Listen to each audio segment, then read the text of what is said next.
Un saludo de Cristo a la distancia. Mi nombre es Omar Aguilar y esto es Perspectiva Católica. Perspectiva Católica, un espacio en donde semana a semana charlamos, platicamos, compartimos, abordamos realidades del mundo, de la sociedad, de la familia. Y hoy tenemos un tema por demás interesante. Hoy estaremos hablando de las sectas. ¿Qué es una secta? ¿Cuáles son las características de una secta? ¿Por qué presentan un problema y un reto ante la iglesia? ¿Y por qué esto no es algo nuevo? Es algo que viene acompañándonos, que viene caminando con nosotros a lo largo de la historia. Y para esto nos vamos a trasladar desde aquí, desde los estudios en Birmingham, Alabama. Nos unimos hasta España con nuestros invitados. Primeramente vámonos hasta el norte de España, hasta Zamora, para darle la bienvenida a Luis Santamaría. Luis, bienvenido a Perspectiva Católica. Muchas gracias, Omar. Es un placer estar con todos ustedes y poder compartir este tiempo de charla y de formación. Así es, bien dicho, un tiempo de charla y de formación. Y en esta charla, en esta formación, en esta tertulia que vamos a tener, tertulia entre tres, se nos une desde Madrid, desde la capital de España, Vicente Jara. Vicente, bienvenido a Perspectiva Católica. Bien hallados, muchas gracias por poder estar en este espacio, poder compartir un rato con todos ustedes, con todos los seguidores del programa, para intentar hacer luz en un tema ya de suyo oscuro. Así es, precisamente un tema oscuro, pero a la misma vez un tema que permea toda la sociedad. Algunos estimados dicen que hay aproximadamente 45,000 diferentes denominaciones cristianas en el mundo. 45,000 diferentes versiones, diferentes ideas, diferentes pensamientos de lo que significa vivir la fe. Y Vicente, quería comenzar contigo. Lo mencionaba yo hablando de las sectas, ¿no? Esto no es algo reciente, no es un fenómeno que ha existido solo los últimos 50 años. Ciertamente ha explotado a nivel mundial en los últimos 50 años, pero las sectas es algo que ha estado presente a lo largo de la historia, ¿cierto? Por supuesto, efectivamente, las sectas es algo habitual, es algo normal. Y hasta cierto punto es realmente pues algo propio del ser humano y del ámbito religioso. Vamos a ver, tengamos en cuenta que el propio cristianismo es una secta del judaísmo, ¿de acuerdo? Es una secta, es una escisión, es, como dicen los textos de Hechos de los Apóstoles, una jairesis, es decir, una herejía, es decir, un jodos, un camino en griego, ¿verdad?, de lo que sería el mundo de Israel. Es un rabino Jesús que al final pues sigue otra tendencia. En el ámbito religioso desde siempre, ya sea el ámbito de Israel, el ámbito cristiano, el ámbito del hinduismo, el ámbito budista, en los ámbitos religiosos van generando diferentes rupturas, diferentes escisiones. Ciertamente aquí hay un elemento fundamental que es el ámbito protestante. Con el ámbito de Lutero, con la llegada de Lutero, tenemos una lectura muy peculiar, muy errónea, ciertamente, diríamos claramente, donde hay una interpretación muy propia de los textos de la Escritura. A partir de aquí lo que se genera es una explosión brutal, como nunca antes se ha conocido, una gran floración de todo tipo de especies, de todo tipo de rupturas de rupturas. De ahí esa amplísima pues, denominaciones que ya son casi imposibles de conocer, no solamente para los católicos, sino para los propios protestantes, que para ellos incluso es muy confuso ver cómo las propias escisiones ya son incluso irreconocibles para ellos. Pero es algo normal. Por otro lado, en el mundo de las sectas, hay que englobarlo con lo que serían las diferentes herejías. Herejía de la Edad Media en Europa, herejía de diferente tipo en la ortodoxia, diferentes pues, heterodoxias diversas que van surgiendo, temas también de brujería, temas también de supersticiones, temas también de magia, que la verdad han ido conformando un caldo de cultivo, un ámbito de nueva era de todos los aspectos, que al final sería todo ese mundo explosivo de tendencias y de diferencias de pensamiento religioso. Y que es una gran verdad y que Luis nos hace Vicente como pues una radiografía así muy general, ¿no? Pero las sectas tienen precisamente, Luis, esta cualidad que se acercan al ser humano en su necesidad, que de alguna manera buscan, entre comillas, guiarlo hacia una verdad oculta, hacia una verdad que es solo para los elegidos. Entonces, cuéntanos un poco cuáles son de estas características que hacen que una secta sea atractiva para una persona. Ofrecen efectivamente, como acabas de decir, algo agradable, algo atractivo, algo positivo o algo que necesita la persona. Las sectas ofrecen salvación, ofrecen liberación, ofrecen luz en medio de la oscuridad, ofrecen seguridad en un mundo que se tambalea, ofrecen esperanza cuando todo parece que tiembla alrededor, ¿verdad? Todas estas cosas son apariencia y por eso atraen a las personas.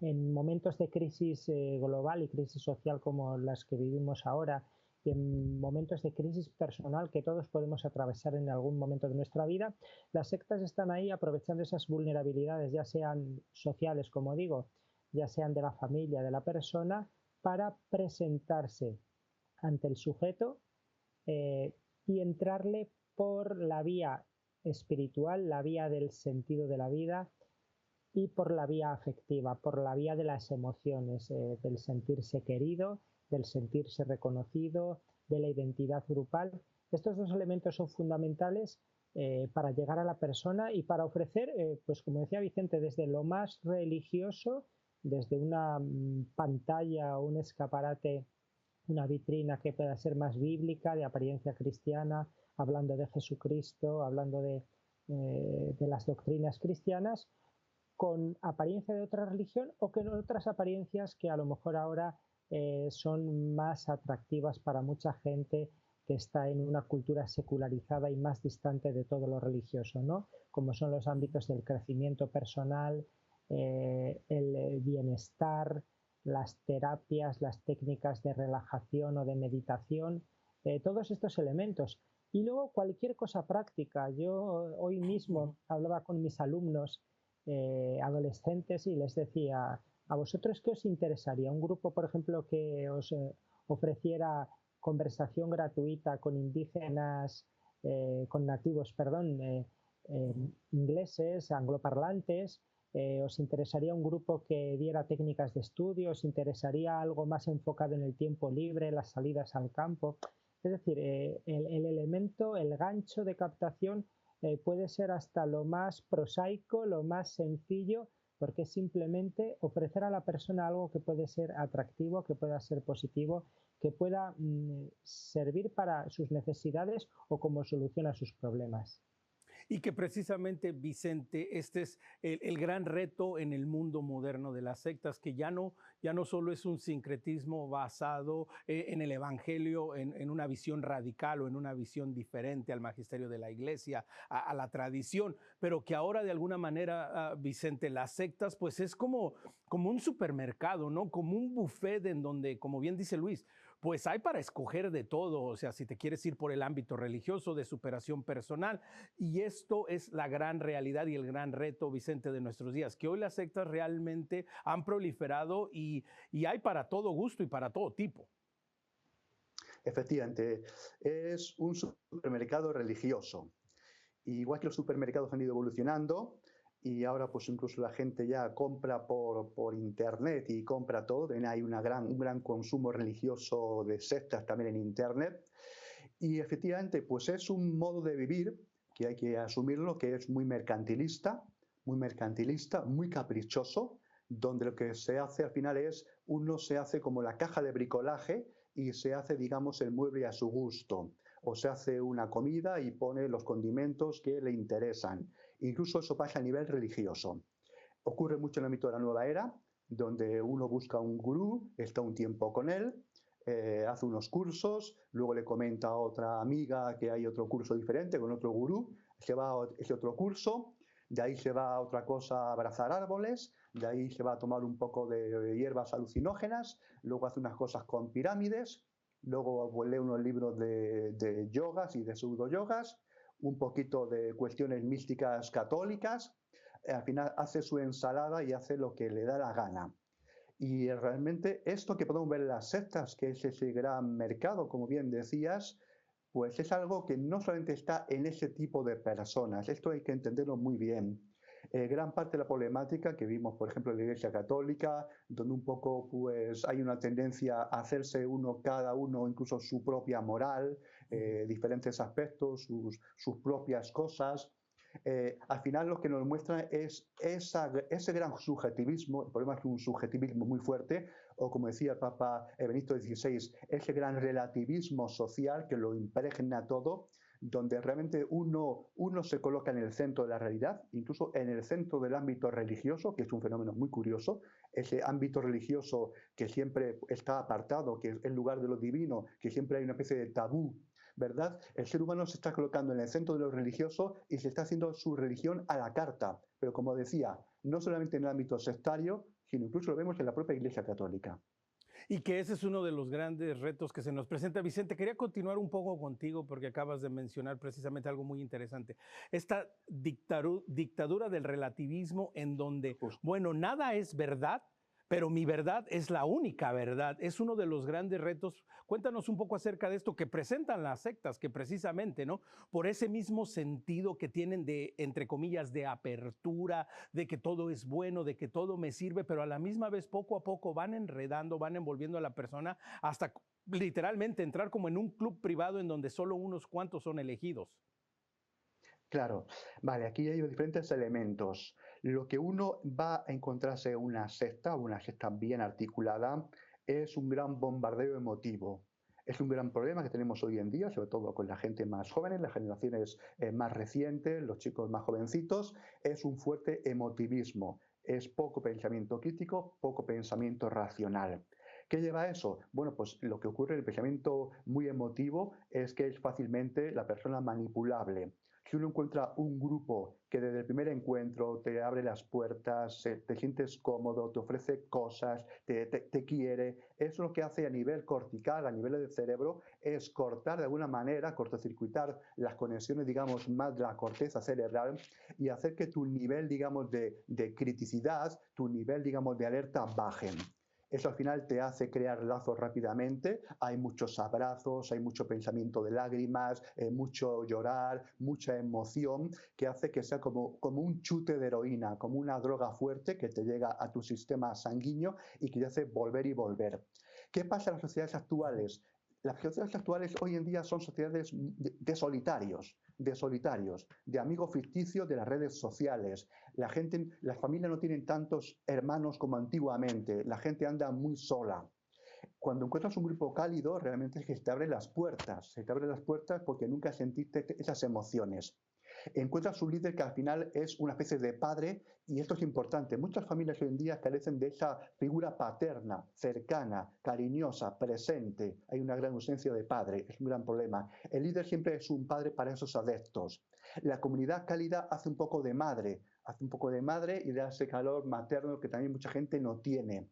Por lo tanto, esos elementos te van enredando. Si encima te hacen sentir especial, te hacen sentir único, te hacen sentir querido, te dan ideales, pues al final, aunque te digan barbaridades al cabo del tiempo, los lazos emotivos son tan fuertes que la captación es realmente, pues eso, una gran trampa, una gran tela de araña que te está impidiendo tomar ninguna acción, porque el frío que tú sentías fuera y el frío que sabes que si te marcha vas a sentir, es que nadie lo quiere. Por eso un aspecto que siempre decimos es, cuando tratemos con gente que está en sectas, hay al mismo tiempo que ayudarle a salir del grupo sectario, es ofrecerle una alternativa fuera. La Iglesia Católica tiene que ofrecer alternativas fuera porque si no la persona se encuentra en la intemperie, en el frío, y en el frío va a querer quedarse en el grupo a pesar de que haya errores doctrinales, errores de todo tipo, pero encuentra allí al menos gente que le quiere, o al menos eso piensa él. Y que precisamente no solo encuentra un grupo de personas que lo quieren, Luis, pero también de alguna manera, de una manera e inmediatamente, ¿no? Accesan a un conocimiento. Aquí, Luis, la importancia de la formación en general. Como dice Vicente, cuando encontramos a aquellos que, bueno, que ya están dentro de una secta o están cayendo, pero en general la importancia de tener una formación correcta, una formación adecuada para precisamente cuando vengan estos engaños, cuando vengan estas invitaciones que son tan atrayentes, que están llenas de emotividad, de tanta pasión, de tanta emoción, que me hacen sentir abrigado, que me hacen sentir cobijado, empezar a encontrar una distinción, Luis, la importancia de la formación para hacer frente a estas realidades que son las sectas. Así es, muchas veces se ha dicho que la mejor arma para prevenirse ante el fenómeno sectario es la información. Y algunos decimos siempre que no es la información que nos sobra y la tenemos por todos lados, sino la formación. Estamos en un mundo y en un momento en el que son más frecuentes que nunca los bulos, las llamadas fake news. Todo esto en lo que se mezcla verdad y mentira y nuestra sociedad cada vez es más incapaz de distinguir. Y entonces hace falta formar, efectivamente, formar para distinguir la verdad de la mentira, formar para distinguir el bien del mal. Cuando hay una dictadura del relativismo en la que todo vale, cada vez es más difícil, ¿no? Distinguir, hacer esa distinción moral fundamental. Al final necesitamos aprender a pensar, aprender a ser críticos y saber discernir, saber discernir. Es imposible conocer todas las sectas del mundo, es imposible conocer miles de datos de miles de grupos. Lo que tenemos que saber, aparte de todo lo que he dicho, de distinguir el bien y el mal, la verdad y la mentira, tenemos que tener las herramientas para saber distinguir esos procesos de captación que ha resumido también Vicente, las técnicas de manipulación que utilizan las sectas para pertrecharnos bien y también conocernos a nosotros mismos para saber cuáles son nuestros puntos flacos, cuáles son nuestras debilidades o nuestras vulnerabilidades, tanto las permanentes porque son parte de nuestra personalidad, todos tenemos debilidades, todos los seres humanos somos criaturas heridas de una u otra manera, ¿verdad? Y también ese autoconocimiento y también saber en qué momento de nuestra vida estamos, ¿no? Y junto a esto la cultura religiosa es algo fundamental. Si conocemos bien las religiones, si conocemos bien los fundamentos del cristianismo, sabemos distinguir lo que es nuclear en el cristianismo de otras religiones, de otras formas de pensar. Si sabemos lo básico de cada gran cosmovisión, es más difícil que nos engañen con versiones adulteradas del cristianismo, del hinduismo, del budismo o de lo que sea. Y quiero continuar contigo, Luis, porque mencionas un punto importante, pues es realmente imposible, ¿no? Llegar a conocer todas las sectas que existen en el mundo. Más sin embargo, se puede decir, hay una serie de puntos que son muy comunes entre las sectas. Por ejemplo, número uno, pues muchas de ellas tienen un sentido apocalíptico, un sentido de fin del mundo. Muchas de ellas tienen un sentido de exclusividad, de una verdad escondida, revelada solo a unos cuantos elegidos.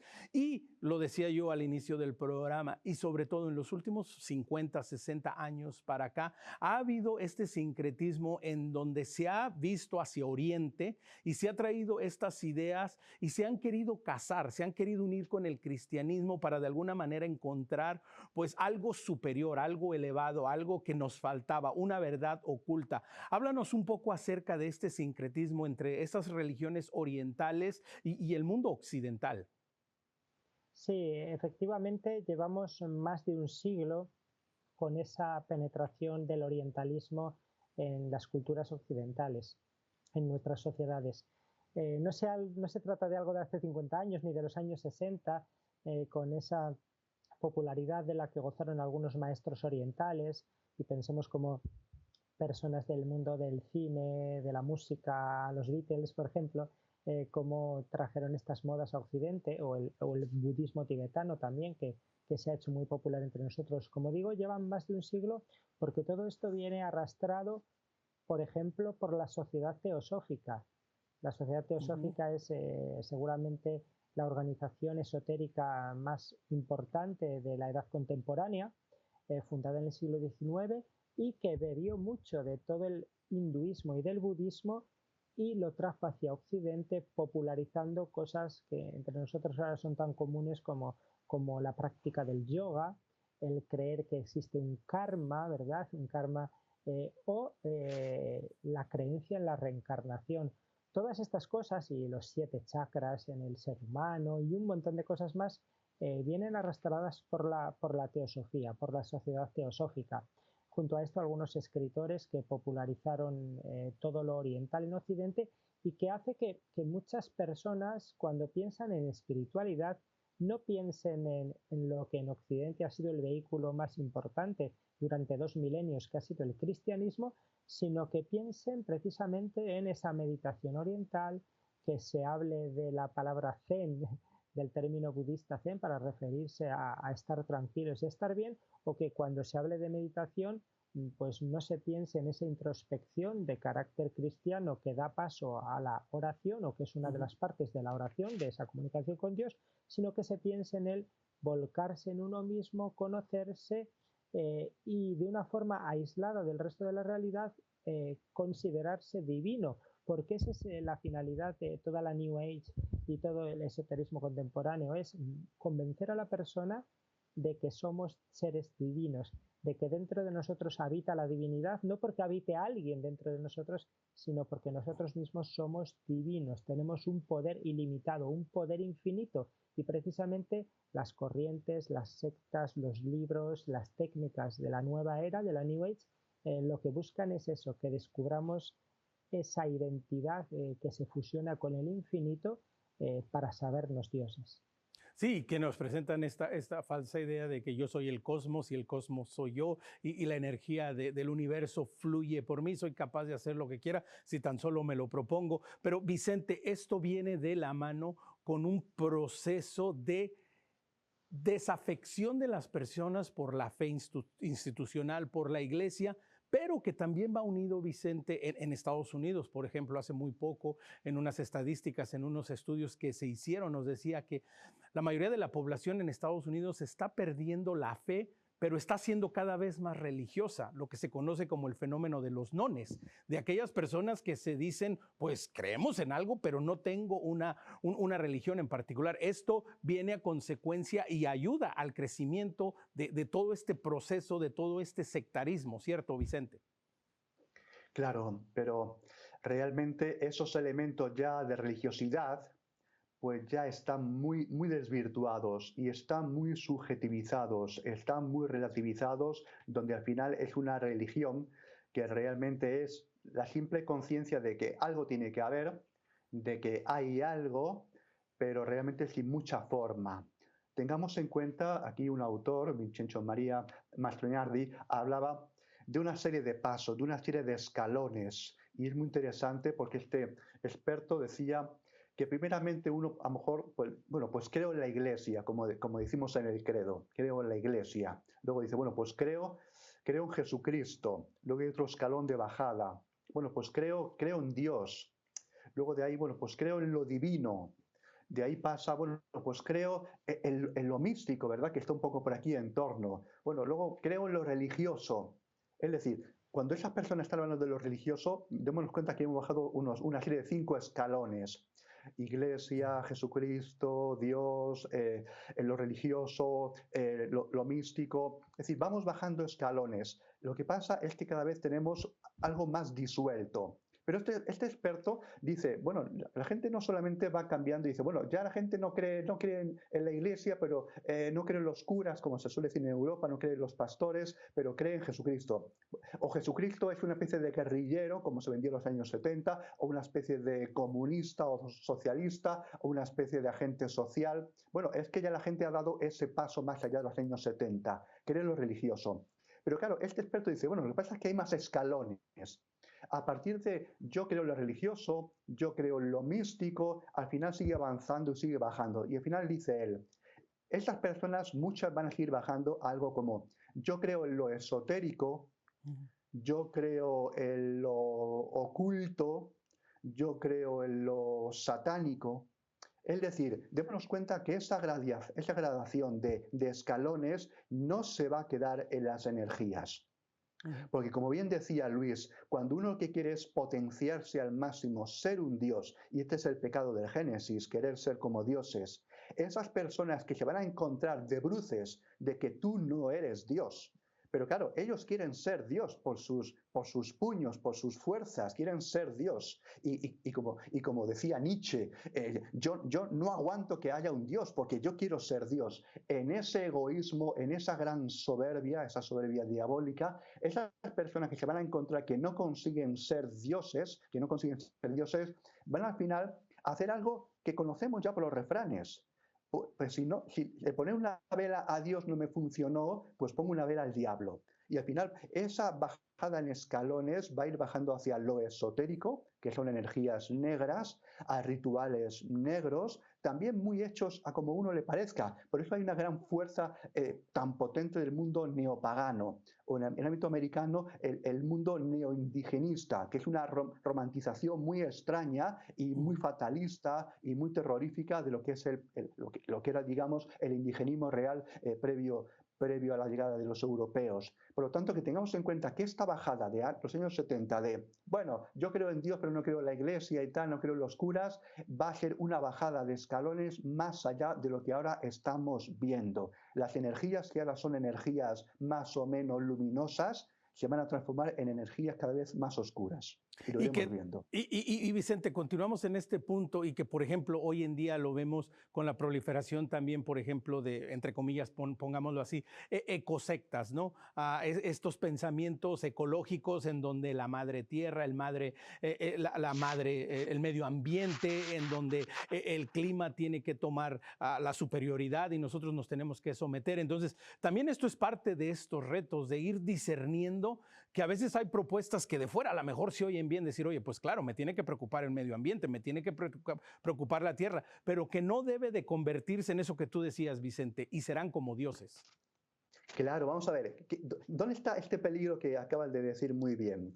Vamos a ver, y lo conocemos bien desde las religiones previas al cristianismo. Va a ser, no hay nada tan feroz, no hay nada tan terrorífico, no hay nada tan malvado, ¿de acuerdo?, que la propia naturaleza. La naturaleza, cuando se muestra en su poder y en su terror, pues al final lleva a la destrucción. Esos dioses antiguos germanos del paganismo europeo, esos dioses del trueno, esos dioses de los elementos, esos dioses griegos de lo que era Tifón, esos dioses que son de los mares, Poseidón, esos dioses eran terroríficos. ¿Qué es lo que nos muestra ese ser humano que vuelve a ese más o menos extraño ecologismo? Pues lo que se va a encontrar son fuerzas muy fuertes, fuerzas muy desatadas, es decir, no va a ser un ecologismo bonito, más o menos calmado, al estilo de la florecilla de San Francisco de Asís, que no. ¿Qué vemos con el mundo ecológico? ¿Cómo es posible que los ecologistas estén favoreciendo, digamos, por supuesto, a ciertas criaturas, ciertos huevos de ciertas aves, y encima, cuando hablas con ellos, son proabortistas, prefieren que muchas personas muramos en el mundo, son anticatólicas, van en contra de la vida, porque consideran que el gran virus, el gran animal que hay que derrotar y hay que matar es el ser humano? Es decir, son ecologistas, pero realmente tenemos en cuenta, son las fuerzas de naturaleza desatadas del paganismo europeo salvaje, naturalista salvaje, en contra del ser humano. ¿Y por qué? Porque no tienen el componente de la creación entendida como algo creado por el creador. Y eso lo da el cristianismo. El cristianismo lo que te ofrece es una respuesta al significado de la creación. Y la creación, que también está herida por el pecado, efectivamente, solamente tiene su sentido y la tierra nueva, los cielos nuevos que habla el Apocalipsis, efectivamente, eso solamente ocurre en esos momentos apocalípticos finales y por la victoria de Jesucristo. Por tanto, tenemos en cuenta que esas ideas tan buenas, tan maravillosas inicialmente, los que esconden detrás son una serie de ideas peligrosísimas, donde al final lo que se pretende es acabar con el ser humano y sea una especie de mundo terrorífico de una naturaleza totalmente salvaje. Pues precisamente eso es lo que estamos intentando hacer en este programa, develar un poco la realidad de las sectas. Vamos a tomar una pequeña pausa, pero ya lo sabe, conéctese con nosotros. Nuestro correo electrónico perspectiva@ewtn.com y también denos like y síganos en nuestra página de Facebook, Perspectiva EWTN. Regresamos después del corte.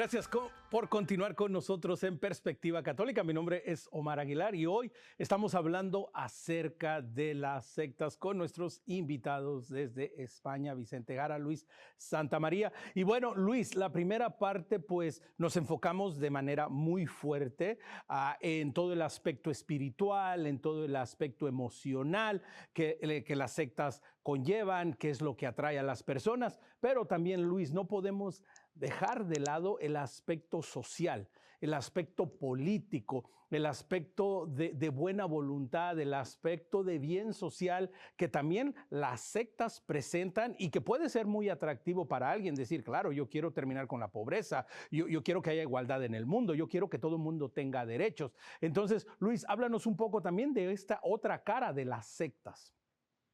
Sí, es efectivamente un elemento importante para la captación. Siempre pensamos en que las sectas van a ir a por personas débiles o personas en un momento de debilidad.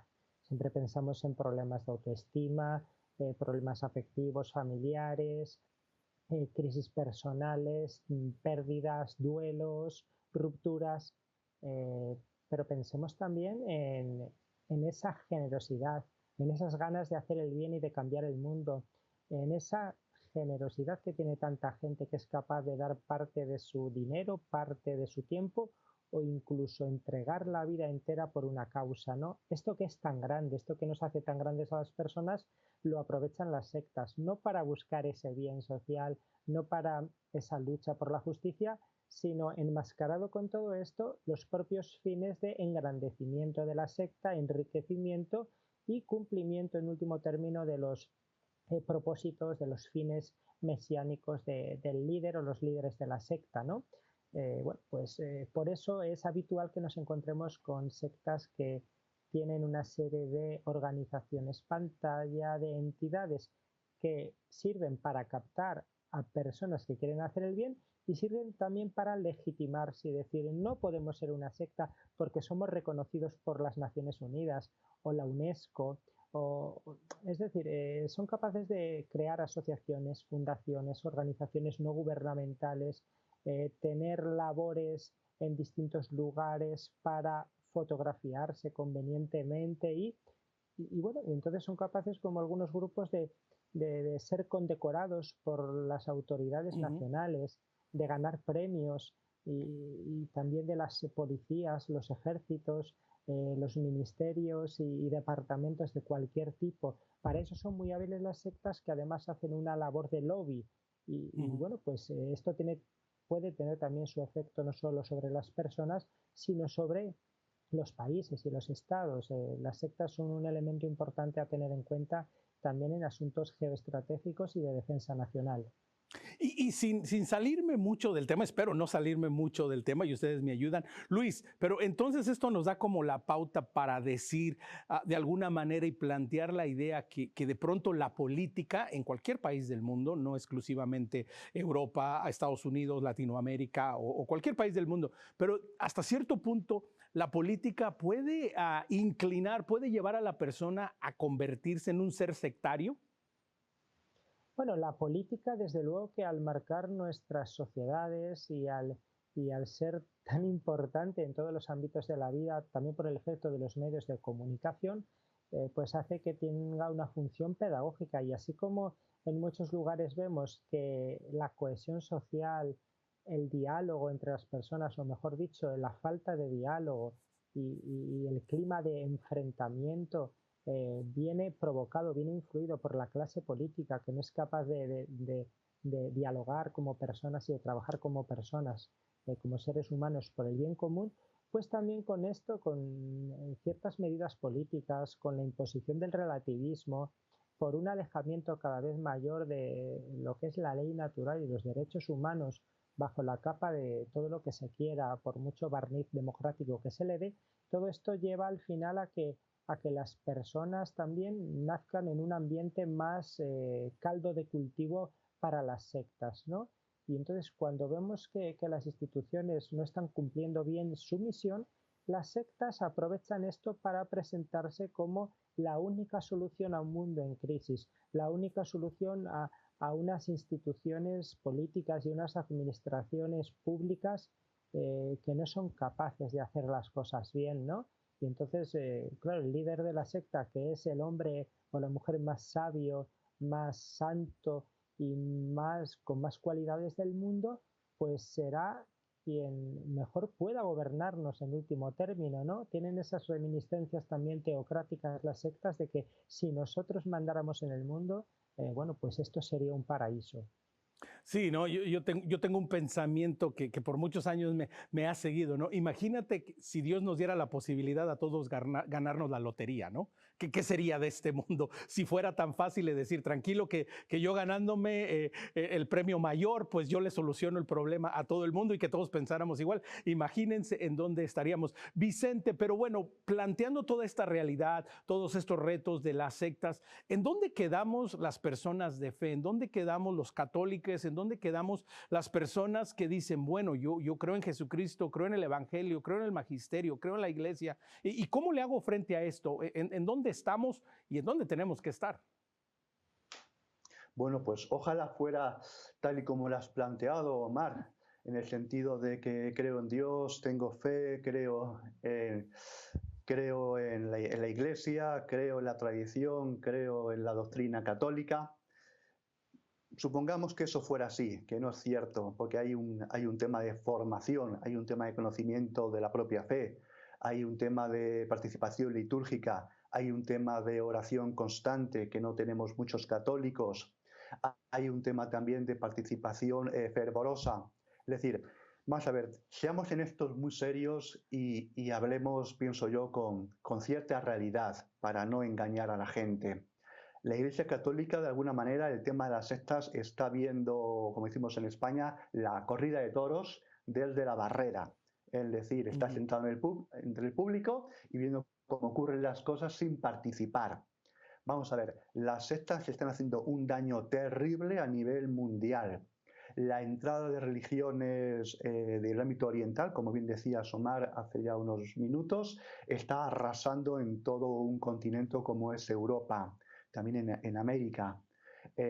Son religiosidades muy distintas y que la verdad incluso están amalgamando o generando cristianos, católicos, que sin planteárselo mucho creen incluso la reencarnación. Y vamos a ver, ¿qué está pasando en América, Centroamérica, Sudamérica? Lo que sabemos es que en estos últimos 100 años el ámbito protestante está arrollando, y no sé qué palabra usar, está realmente, la palabra arrollar me parece muy conveniente, porque está arrollando al catolicismo. Está arrollando al catolicismo, tengámoslos claros. Lo curioso es que si uno se va a textos de la época de León XIII, se va a momentos del final del siglo XIX, inicio del siglo XX, ya hay documentos eclesiales que están hablando de esto. Es decir, no es una cosa de los años 60 o 70 o después del Concilio Vaticano II. No, es de años 40, años 30, años 20. Es decir, el problema es muy serio. Ese continente que el de Europa se nos vendía como un continente de la esperanza, de algo que iba a venir, una gran floración y tal, realmente más que un sueño se ha convertido en una pesadilla. Y la tendencia es bastante similar en lo que pueda ocurrir en la zona subsahariana de África. Vamos a ver, el ámbito católico no está sabiendo evangelizar. No estamos sabiendo evangelizar, no estamos sabiendo predicar la buena nueva de Jesucristo, no estamos sabiendo mantener a la gente en nuestros ámbitos parroquiales. La gente se está marchando en desbandada a los ámbitos protestantes, y hablo protestantes a nivel general, evangélicos, pentecostales de segunda ola, pentecostales de tercera ola, iglesias libres. Ustedes en América lo conocen mucho mejor de lo que puedo decir yo desde España. Pero ciertamente lo que vemos es que llevamos un siglo sabiendo lo que se nos venía encima y lo único que vamos teniendo son documentos, reuniones, palabras muy bonitas, pero que realmente no están calando. No tenemos propuestas de soluciones. Y lo primero que tenemos que decir los católicos es decir, señores, lo estamos haciendo mal. No digamos que lo hacemos bien, lo estamos haciendo mal. Y cuando uno reconoce que lo está haciendo mal, como ocurre, por ejemplo, con un borracho, un alcohólico, uno reconoce que es alcohólico. Es el primer paso que te dicen en AA, Alcohólicos Anónimos. Uno reconoce que es alcohólico y entonces a partir de ahí empieza a construir su vida de dejar la bebida.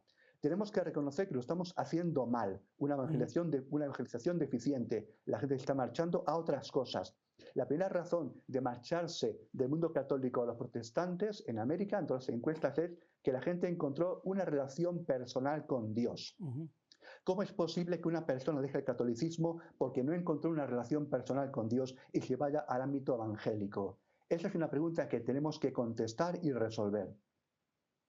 Oye, Vicente, qué planteamiento tan interesante, tan duro y tan real nos acabas de hacer. Luis, la misma pregunta y aunando un poco a lo que Vicente dice, ¿qué piensas tú? Pues sí, me coincido con él en el diagnóstico y en recomendar que leamos lo que el magisterio de la Iglesia ha dicho específicamente sobre las sectas. Algunos pueden extrañarse, pero esto es así. Pues miren, Juan Pablo II en más de 50 ocasiones habló o escribió sobre el fenómeno de las sectas. El Papa Benedicto XVI lo ha hecho después, también Francisco y los episcopados de todo el mundo a partir de los años 70 y 80 sobre todo. Y lo que venían a decir era lo mismo que Vicente y con este razonamiento. ¿Por qué hay personas a las que no llega nuestro mensaje y sí llega el proselitismo sectario? Y por qué hay personas que abandonan la Iglesia Católica para pertenecer a estos grupos. Claro, esa pregunta se vuelve sobre la misma comunidad cristiana que dice ¿qué estamos haciendo mal? Y como dijo Juan Pablo II en los años 80 a un grupo de obispos de Brasil, tenéis que llevar a cabo una pastoral que cubra esos huecos de los que se aprovechan las sectas. No como reacción a las sectas, porque podría parecer como estamos viendo a la competencia, vamos a reaccionar. No, tiene que partir de la propia identidad de la Iglesia. La Iglesia que es misionera, esa Iglesia en salida de la que nos habla tanto el Papa, está llamada a evangelizar, no existe por otra cosa que no sea la evangelización. Entonces, cuestiones como las que ya ha dicho Vicente, la formación integral de los fieles, la vida de oración, la experiencia litúrgica, el liderazgo de las comunidades, el discernimiento de los carismas y el que cada uno ocupe su lugar en la Iglesia, el cuidado de la religiosidad popular, que esa fe que se vive toque el corazón y esté inculturada en cada pueblo, en cada idioma, en cada estilo de vivir y de expresar los sentimientos y la relación con Dios. Pues todo esto, cuando la Iglesia lo descuida, es cuando aprovechan las sectas más. Por eso es curioso que cuando Juan Pablo II empezó a hablar de aquella expresión de nueva evangelización, pues lo hizo hablando sobre sectas al episcopado latinoamericano. Y ahora mismo en la Iglesia se nos llama una conversión pastoral, no solo la conversión personal a la que estamos llamados cada uno de nosotros en todos los momentos de nuestra vida, sino la conversión pastoral de la Iglesia, que lo que tiene que hacer es continuar la misión de Jesús en el mundo y no otra cosa.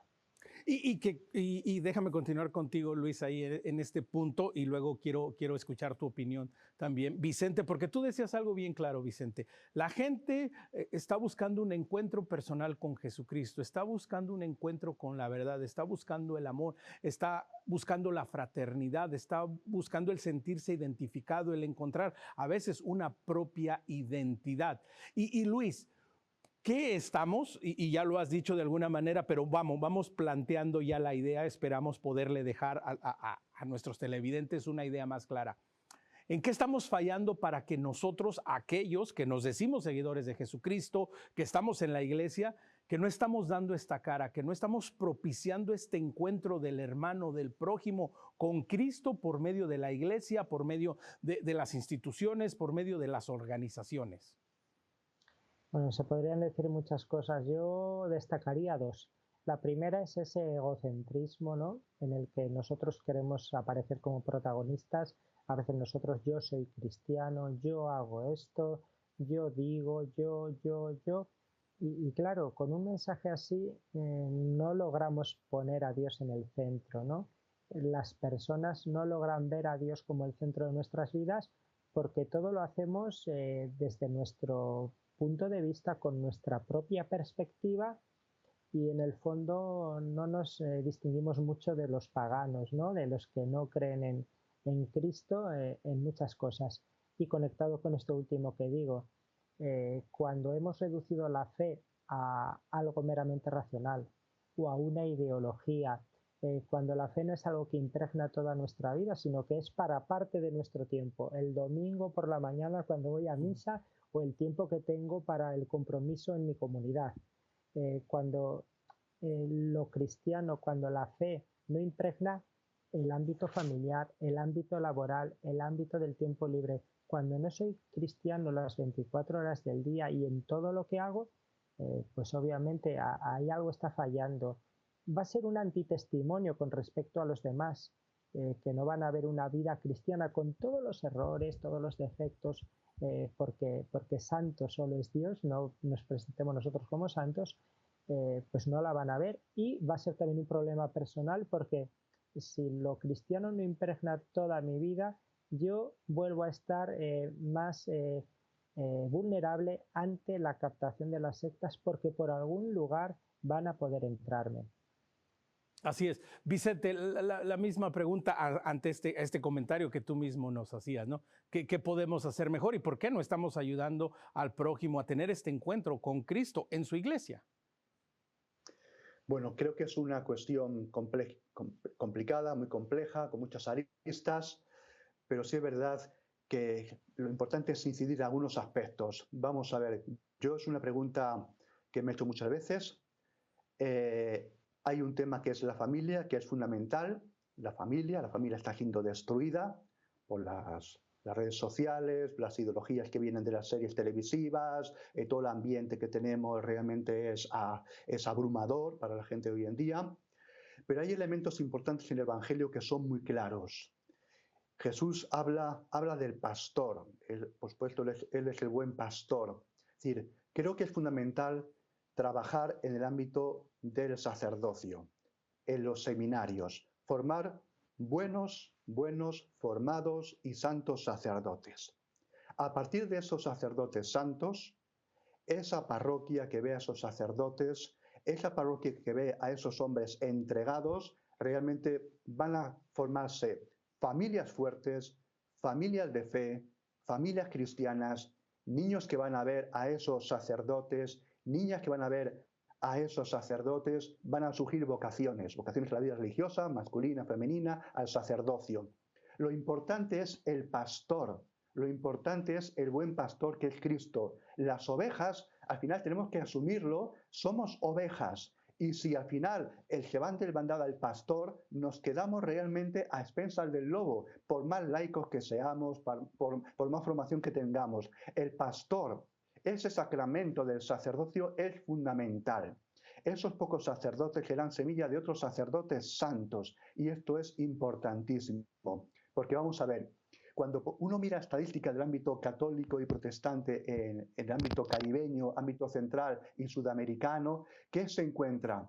Pues hay una pregunta que siempre me ha llamado mucho a mí la atención.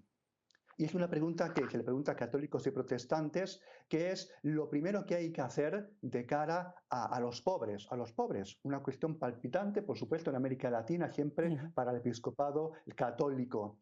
La mayoría de los católicos responden que lo que hay que hacer es ayudarles y llevarles, digamos, pan. Bien, por supuesto que sí. La mayoría de los protestantes van y responden otra cosa. Los protestantes dicen que lo primero que hay que hacer con los pobres es llevarles a Jesucristo. Es decir, ¿cómo es posible que los protestantes iberoamericanos, centroamericanos, sudamericanos digan al pobre lo primero que hay que hacerle es alimentarle de Cristo? Vamos a ver, digamos que en esta pregunta, que tiene varias respuestas, muchos católicos también hablan de esto, pero son muy poquitos. La mayoría hablan de darle pan, el pan material, y muy pocos hablan del pan espiritual. Lo curioso es que esto se desplaza, al contrario, en protestantes. Lo importante es darle a Jesucristo. Y luego lo segundo importante es darle el pan material. Lo curioso es que Jesucristo opta por esta opción de los protestantes. Lo primero es el pan del cielo. Lo demás viene por añadidura. Ciertamente que no solamente de pan vive el hombre. Y cuidado que estas palabras de Cristo las tenemos en el momento de las tentaciones en el desierto. No solamente de pan vive el hombre, sino de una palabra que sale de la boca de Dios. Vamos a ver, es fundamental que los cristianos tengamos realmente fe. Como decía el Papa Benedicto, estamos convirtiendo la Iglesia en una ONG. Por muy buenas que sean las ONGs, pero vamos a ver, la gran potencia de la Iglesia Católica es la gracia. Es la gracia, que incluso los protestantes la tienen muy deformada porque Lutero y el protestantismo no entendió el concepto de gracia, no lo entendió bien. Esa gracia, que es una gracia que viene de Dios, es una cosa que solamente reside en plenitud en la Iglesia católica. Pero los católicos no somos capaces de transmitirla. Es fundamental esa formación sacerdotal en los seminarios para que esto cambie. Qué importante punto tocas. Y Luis, Vicente habla de alguna manera, si lo podemos ver así, mientras lo escuchaba veía la imagen mental de este círculo virtuoso, ¿no? Este círculo en donde Cristo es la cabeza, en donde hay una familia que se acerca a Cristo, en donde de esa familia nacen las vocaciones dan buenos sacerdotes, y es este círculo, si lo queremos ver así, virtuoso, en donde precisamente Cristo sigue siendo el principio, sigue siendo el fin, sigue siendo el medio. Y Luis, aquí muy importante, para hacer frente a esta realidad y a estos grandes retos, la importancia de la caridad y del amor cristocéntrico para hacer reto y para hacer frente a las sectas. Así es, la caridad en la verdad, ¿no? Como reza el título de esa conocida encíclica del Papa Benedicto XVI. La caridad en la verdad, no hacemos cosas simplemente por hacer el bien, sino que lo hacemos movidos por ese Dios en el que creemos, ese Dios que nos ha creado por amor y para amar. Y entonces, como consecuencia de esa fe que ha transformado mi vida, de esa conversión que ha hecho que yo me haga discípulo, porque el Señor es Cristo, el pastor es Él, como ha insistido Vicente, pues trae consigo la caridad, pero sin dejar nunca de lado la verdad de la fe, la verdad de Dios, que nos dice algo sobre el hombre, nos dice la verdad sobre el ser humano. Y por eso nuestro anuncio, tanto el anuncio verbal, podemos decir, como el anuncio práctico de la caridad, de la beneficencia, de las obras de misericordia, siempre que tendrá esa doble vertiente del anuncio y de la denuncia.